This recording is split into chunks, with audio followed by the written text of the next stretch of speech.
बख्शिश और मग़फ़िरत पर, उनकी मग़फ़िरत के सदक़े पाकिस्तान समेत तमाम इस्लामी मुल्क जो है वो उनके लिए जितनी भरपूर उनकी मदद कर सकते हैं हमें उनके मदद करनी चाहिए। मुआशी तौर पे सोशली उनके लिए प्लेटफॉर्म पे आवाज़ उठानी चाहिए। ये कदा के लिए मैसेज है।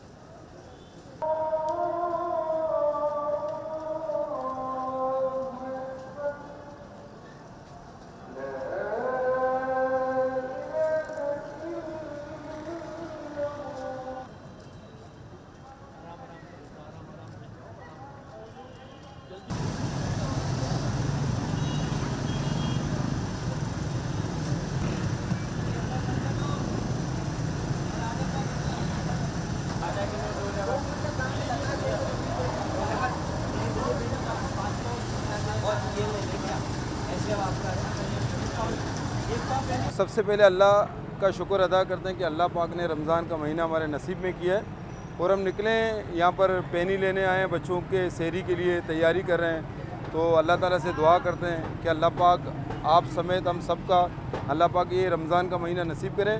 और मुल्क के हवाले से ही बात करता हूँ कि हमारे मुल्क में इतनी महंगाई है, मगर रमज़ान का महीना जब आता है तो अल्लाह पाक अपना रहमत से आवाम को देता है अल्हम्दुलिल्लाह।